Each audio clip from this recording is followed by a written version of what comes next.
কাটা ঘায়ে নুনের ছিটে, এটা বাংলার একটা প্রবাদ। এই প্রবাদের অর্থ হলো যে মানুষের মনের ক্ষত, ব্যথা বেদনা উস্কে দিয়ে ব্যথা বাড়ানো। পশ্চিমবঙ্গ সরকারের আয়োজনে তিনি এসেছেন। মনে হচ্ছে বাংলার সাহিত্যিক সমাজ স্বর্গ হাতে পেয়েছেন। আমি প্রথমেই বাংলার সাহিত্য সমাজকে সম্বোধন করে বলছি, ভাই গিরিশচন্দ্র সেন, ঈশ্বরচন্দ্র বিদ্যাসাগর, প্রিয়ংবদা দেবী, সুকান্ত ভট্টাচার্য, সত্যেন্দ্রনাথ দত্ত, রবীন্দ্রনাথ ঠাকুর, কাজী নজরুল ইসলাম, কৃষ্ণচন্দ্র মজুমদার, কালী প্রসন্ন ঘোষ, ঈশ্বরচন্দ্র বিদ্যাসাগর, অক্ষয় কুমার বড়াল, মাইকেল মধুসূদন দত্ত, কামিনী রায়, রজনীকান্ত সেন, এই সমস্ত সুসাহিত্যিক পণ্ডিত, বাংলা ভাষাভাষীর বিদ্বজ্জন, এরা কোনোদিন ওই লেখিকার মতো নিম্নমানের কথা বক্তব্য মুখে বা বাংলার পরিভাষায় তুলে ধরেননি। আজ দুঃখের দিন এবং অবক্ষয়ের দিন আমাদের দেখতে হচ্ছে। বাংলার বিশাল বিশাল পণ্ডিত, তাদের এত ভাটা পড়েছে বাংলা ভাষার সাহিত্যে যে বিদেশিদের নিয়ে চর্চা করতে হবে, তাকে তুলে ধরতে হবে, তবেই তারা বাংলা ভাষার স্বীকৃতি পাবে। এই অবস্থানকে আমি বা আমরা ঘৃণার চোখে দেখি। কাটা ঘায়ে নুনের ছিটে, আগে বলেছি আবার বললাম, ওই মহিলা এসে বাংলার বেকার সমস্যা দূর হবে? প্রতিদিন বাংলায় খুন হচ্ছে, মহিলা নিধন হচ্ছে, এটা কি রক্ষা পাবে? মহিলা সম্ভব? লুট হচ্ছে, ডাকাতি হচ্ছে, এবং এ কথা আজকে বলছি, মে, জুন, জুলাই, আগস্ট পড়ে গেছে।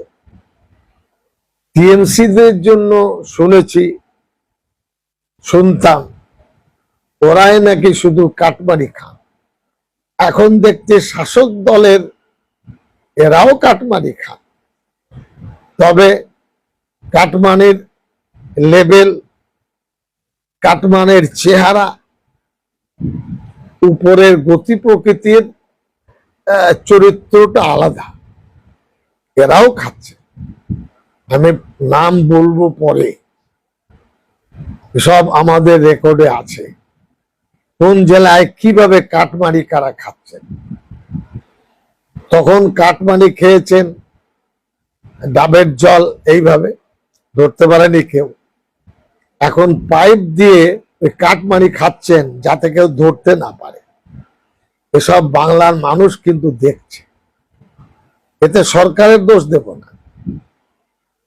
এবং এটা আমি অনুভব করছি যে এইভাবে ধোয়া তুলসী পাতা আর বাকের সব দোষী, সে জামানা কিন্তু নেই। যে বিষয় নিয়ে আমাদের আলোচনা, ওই লেখিকা দ্বিখণ্ডিত বই লিখেছেন। ওই বইটির 49, 50, 51 পৃষ্ঠায় এই পৃথিবীর একজনই স্রষ্টা, একজনই মালিক, আল্লাহ তার পবিত্র নাম। কেউ গড বলেন, কেউ ঈশ্বর বলেন, কেউ ভগবান বলেন, কেউ উপরওয়ালা বলেন, কেউ রাতে বা দিনের অন্ধকারে বিপদে চুপে চাপে তাকে হাত তুলে বলেন, আমাকে একটু বাঁচাও, বিপদে পড়েছি। তিনি হলেন এক এবং অদ্বিতীয়। সাতটি আসমান, সাতটি জমিন, পৃথিবী, চন্দ্র, সূর্য, নক্ষত্র, নদ নদী, সমুদ্র, বৃক্ষ, সব কিছু তার সৃষ্টি, তার কোনো বিকল্প নেই। আমরা সে আল্লাহর ইবাদত করি এবং তার প্রেরিত শেষ নবী সৈয়দনা মুহাম্মদ মুস্তাফা সাল্লাল্লাহু আলাইহি ওয়াসাল্লাম, তিনি হলেন আল্লাহর শেষ নবী, প্রেরিত দূত, পয়গম্বর। কিয়ামত পর্যন্ত আর কেউ এই জায়গায় আসবেন না। ওই স্থানটি ক্লোজ করে দেওয়া হয়েছে নবুয়তে। আমাদের ঈমান মুসলমানদের অত্যন্ত স্পষ্ট এবং পরিষ্কার।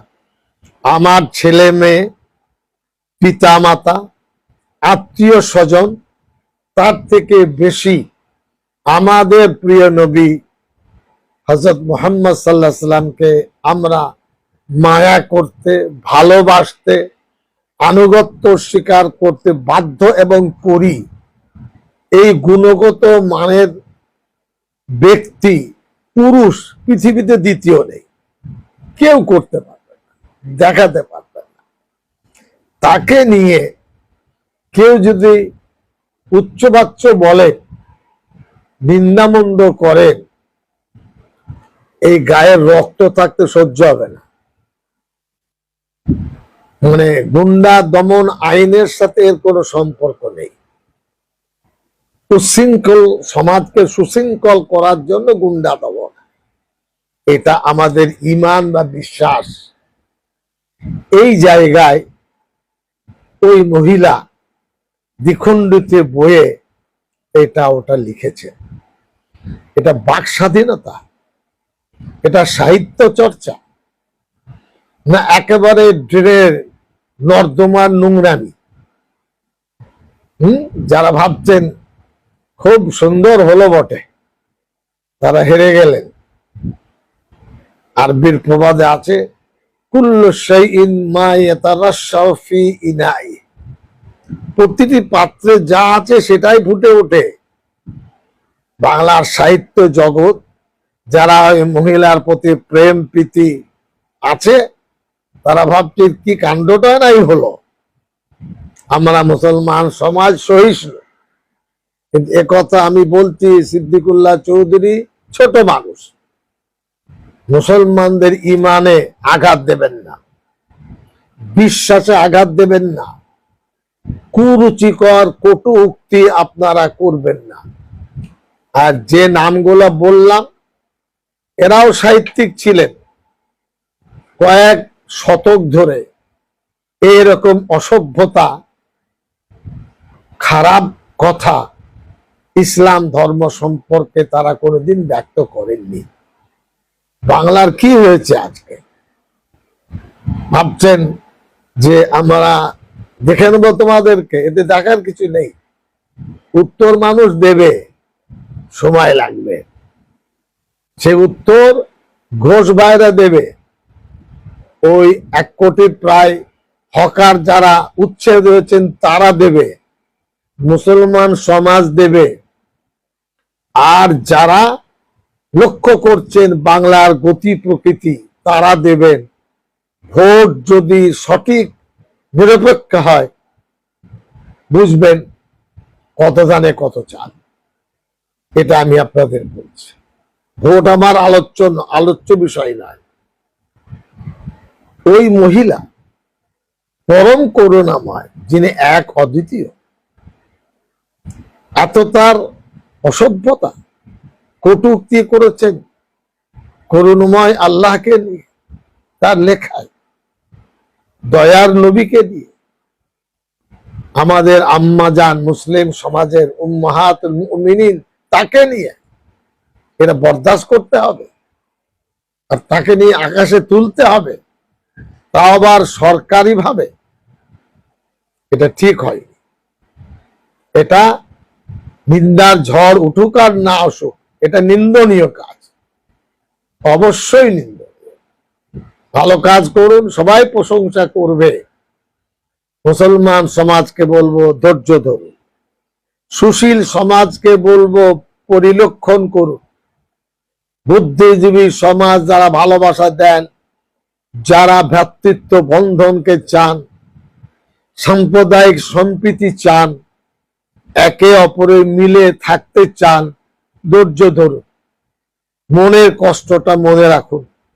আমি 10 বছর মন্ত্রী ছিলাম, অসংখ্য অসংখ্য অমুসলিম বন্ধু, তাদের প্রতি আমি কৃতজ্ঞ। তাদের মন মানসিকতা, তাদের শিক্ষা, সংস্কৃতি, সভ্যতা আমরা দেখেছি। হিন্দু বলে তাদেরকে ছোট করব, বড়ও করব না, কিন্তু তারা দায়িত্ব পরায়ণ। মুখ ফসকে এইরকম মানে খারাপ কথা মন্তব্য কোনোদিন তারা কেউ করেন না। যাই হোক, যে পরিস্থিতি আজকে সামনে এসেছে, উনি সরকারি অতিথি, পশ্চিমবঙ্গ সরকারের। হ্যাঁ, এতে সরকারের মান বাড়বে কমবে সরকার বলবে। মুসলমান কোথায় যাবে সরকার ভাবছে। 40% মুসলমান, 42% প্রায় ভোটার সাহেব, এটাকে ফু দিয়ে উড়িয়ে দেবে কেউ, সে জামানা নেই। ভোটের অধিকার থাকবে, আছে, ছিল, সেটা তারা প্রয়োগ করবেন। এবং অতি উৎসাহ ওই মহিলাকে নিয়ে, হ্যাঁ, বড় বড় একদম ছবি, মনে হচ্ছে আর কোনো খবর নেই বাংলার। পার্লামেন্টে কি হচ্ছে, ককরোজরা মার খেয়ে কি করছে, কার চোখ চলে গেল, প্লেট লেগে তার শরীর আহত হলো, আঘাতপ্রাপ্ত হলো, কোটি কোটি লক্ষ লক্ষ ছাত্র ছাত্রীর জীবন বিপন্ন হলো, শিক্ষা বিপন্ন হলো, এই নিয়ে প্রথম পৃষ্ঠায় লেখা যায় না, বলা যায় না। বললে কি হবে, যে গদি মিডিয়ার যে স্রোত, যে দিক দিয়ে, যে রাস্তা দিয়ে অনেক কিছু পাওয়া যায়, সেগুলো পাওয়া যাবে না। আমরা যে খুব চালাক তা বলবো না, কিন্তু বোকা এটাও আমাদের বলতে পারবে না। আমরা সব লক্ষ্য করছি। আমরা সহিষ্ণু, আমরা ভদ্র, আমরা রুচি সম্পন্ন, আমরা একসাথে থেকেছি এবং থাকতে চাই।